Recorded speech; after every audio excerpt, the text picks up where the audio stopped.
Radhe Radhe everyone. क्या आपके साथ भी ये प्रॉब्लम है कि आपका पोहा जो है सोगी हो जाता है, खिला खिला पोहा आपका नहीं बनता है? तो आपके लिए मैं एक सोल्यूशन लेके आ गई हूँ बहुत ही इजी टिप के साथ कि आपका पोहा जब भी आप बनाएंगे, अगर आप इसे सोक करना भी भूल गए हैं फिर भी आपका पोहा जो है बहुत अच्छे से बनेगा, बिल्कुल ही परफेक्ट था। देखिए जैसे मेरा खिला खिला है ना, आपका भी ऐसा ही खिला खिला ही बनेगा।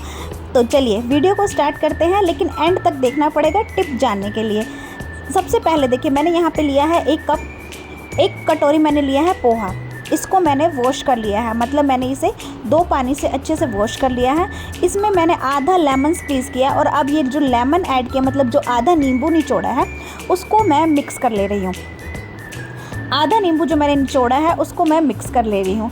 अब देखिए इसमें और क्या चीज़ें आपने ऐड करी। इसमें ना नमक आपने अभी ही ऐड कर देना है, बाद में नहीं ऐड करना। अभी आपने इसमें नमक ऐड कर देना है आपके टेस्ट के अकॉर्डिंग, जितना भी आप नमक खाते हैं, मतलब स्वाद अनुसार आपने इसमें नमक ऐड कर देना है।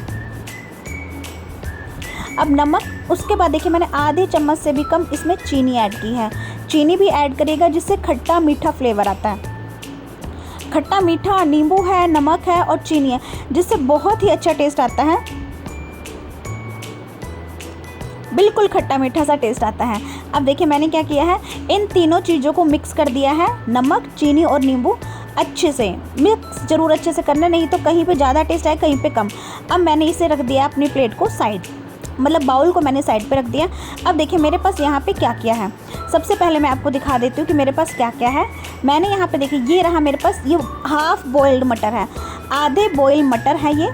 और ये मैंने एक छोटा सा बाउल लिया है पीनट्स का, मतलब मूंगफली का, थोड़े से बारीक कटे हुए प्याज, थोड़ी सी यहाँ पे मैंने लिया शिमला मिर्च, और ये देखिए एक मैंने छोटी सी हरी मिर्च भी कट करके यहाँ पे रखी है। सब चीज़ें आपने देख ली हैं, फिर से बता रही हूँ, प्याज है, शिमला मिर्च है, मूंगफली है, उबले हुए मटर है और हरी मिर्च है। इन सबको मैंने एक प्लेट में रख लिया है। चलिए अब मैं यहाँ पे तैयारी कर रही हूँ हमारा पोहा बनाने की। यहाँ पे मैंने लिया है एक पैन, उसमें मैंने सबसे पहले घी को, ऑयल है ये मस्टर्ड ऑयल है, मतलब सरसों का तेल है, और इसको मैंने गरम कर लिया। देखिए जब भी आप राई ऐड करते हैं ना, एक टिप बताती हूँ, टिप नंबर 1 है, जब भी आप राई ऐड करते हैं तो राई आपकी बहुत ज़्यादा चटकने लगती है। जैसे देखिए मेरी बहुत कम चटक रही है ना, थोड़ा सा राई के साथ अगर आप नमक ऐड कर देंगे ना तो ये बाहर तक ज़्यादा नहीं चटकेगी, ठीक ठीक रहेगी। साथ में मैंने इसमें ऐड कर दिया बिल्कुल थोड़ा सा जीरा और राई जब हमारे पक जाएंगे तब मैंने इसमें ऐड किया बारीक कटा हुआ प्याज। ये देखिए बिल्कुल बारीक बारीक कटा हुआ है, मैंने इसमें ऐड कर दिया बारीक कटा हुआ प्याज। अब देखिए इसको आपने ज़्यादा नहीं भूनना है, बिल्कुल हल्का हल्का ही हमें इसे पकाना है, ज़्यादा नहीं पकाना है। देखिए ये यहाँ तक हमारा अनियन है जो कुक हो गया है। जब हमारा अनियन कुक हो जाएगा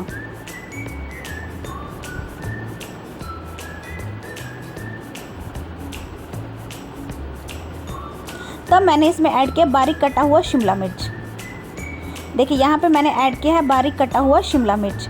अब जैसे आपने शिमला मिर्च को भी ना अच्छे से नहीं पकाना है, क्योंकि देखिए ये सैलेड के रूप में भी खाई जाती हैं, तो हमने इसे ज़्यादा नहीं पकाना है, हल्का हल्का सा इसका कच्चापन ही निकालना है। बाकी चीज़ों के साथ ये अच्छे से पक जाएगी जब हम स्पाइसेस वगैरह ऐड करेंगे। अब देखिए मैंने यहाँ पे ना मूंगफली को भून के नहीं रखा था, तो मैंने पहले ही मूंगफली को यहाँ पे ऐड कर दिया। ये देखिए मैंने यहाँ पे ना पहले ही मूंगफली को ऐड कर दिया, ताकि सभी सब्जियों के साथ हल्की हल्की हमारी मूंगफली भी जो है रोस्ट हो जाए। अगर आप चाहें तो इसे पहले भी रोस्ट करके निकाल सकते हैं ऑयल में, बट मैंने यहाँ पे अभी किया है क्योंकि मैं ज़्यादा ऑयल नहीं प्रेफर करती हूँ, डाइट पे हूँ आजकल। और अगर आप डाइट पे है ना तो ये बहुत ही अच्छा सोर्स है आपके लिए ब्रेकफास्ट का, कि अगर ये खाने से आपको फुल भी लगेगा और आपको इससे वेट भी नहीं लूज़ होगा। और देखिए इसमें हम बहुत हेल्दी वे में बना रहे हैं, मतलब टेस्टी के साथ साथ हेल्दी भी बहुत है। चलिए अब देखिए यहाँ पे मैंने पीनट्स को भी हल्का हल्का भून लिया है, और इसको ना 1 से 1.5 मिनट हमें ऐसे ही छोड़ देना है सब्जियों को पकने के लिए।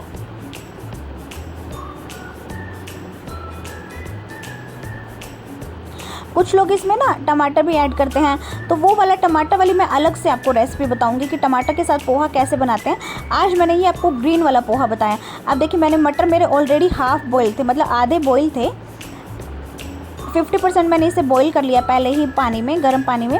और अब मैंने यहाँ पे अब मटर ऐड किए हैं। जैसे मैंने, अगर आपके पास कच्चे मटर है ना तो आप पहले ऐड करिएगा। यहाँ पे मेरे पास हाफ़ बॉइल थे तो मेरे को इसको ज़्यादा नहीं पकाना था, तो मैंने इसे जल्दी ही ऐड कर दिया है। ये देखिए अच्छे से मैंने इसे बॉईल कर लिया, मतलब अच्छे से पका लिया। अब देखिए जब आपने सब चीज़ें ऐड कर दिया ना, तब आपने इसे ढक्कन लगा के 5 से 7 मिनट तक कुक करना है। देखिए 5 से 5 मिनट मैक्स टू मैक्स लगेंगे आपको इसे पकाने में। 5 मिनट आपने अच्छे से मिक्स करना है, मतलब ढक के पका लेना है, ताकि जो भी सब्जियां हैं जो भी हैं वो अच्छे से कुक हो जाएं। देखिए सब्जियां अच्छे से। अब देखिए इसके बाद मैं ना यहाँ पे ज़्यादा स्पाइसेस नहीं ऐड करूँगी, क्योंकि हमें डाइट वाला पोहा बनाना है, लेकिन थोड़ी सी चीज़ों से भी बहुत ही अच्छा बनेगा। यहाँ पे देखिए हल्दी मैंने ऐड किया, हल्दी सबसे पहले हल्दी पाउडर ऐड किया मैंने इसमें। उसके बाद ये ना सिर्फ धनिया पाउडर है, गरम मसाला नहीं है, ये धनिया पाउडर है। और ये मैंने बिल्कुल थोड़ा सा लाल मिर्च ऐड किया, क्योंकि मेरी हरी मिर्च बहुत तीखी थी, तो मैंने यहाँ पे थोड़ी सी लाल मिर्च ही ऐड की है। अब देखिए इसको अच्छे से मिक्स कर लेना है आपने।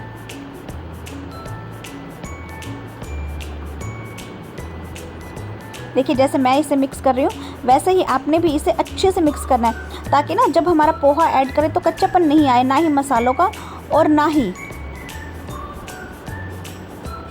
सब्जियों का। अब देखिए जो मैंने पोहा बॉईल करके रखा था वो मैंने इसमें ऐड कर दिया है। नमक हमें नहीं ऐड करना है जी, क्योंकि हमने पहले ही इसमें नमक ऐड कर लिया है। अब देखिए आपने क्या करना है, पोहा ऐड करने के बाद आपने इसे अच्छे से मिक्स करना है।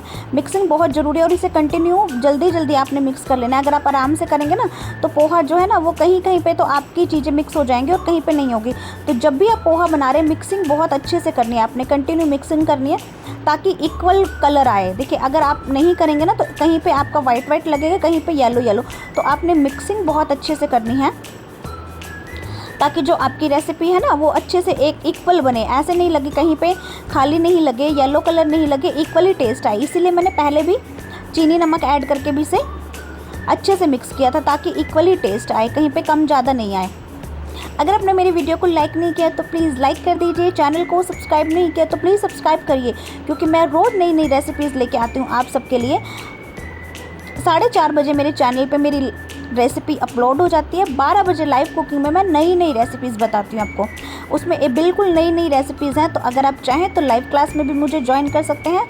और 4:30 बजे फटाफट तुरंत ही मेरी रेसिपी मेरे चैनल पे अपलोडेड होती है, आप वहाँ से देख सकते हैं।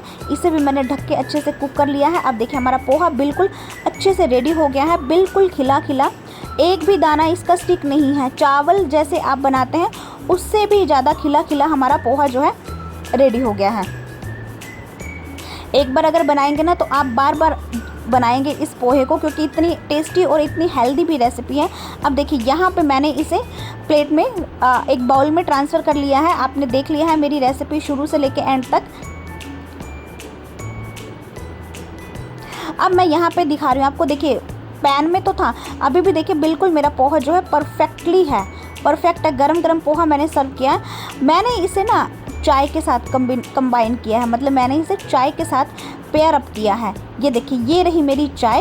और अगर आपको ये कॉम्बिनेशन नहीं पसंद आए तो आप मुझे बताइएगा कि आपको कैसा लगा मेरी वीडियो। लाइक सब्सक्राइब करिए। Thank you so much everyone. Radhe Radhe, bye bye.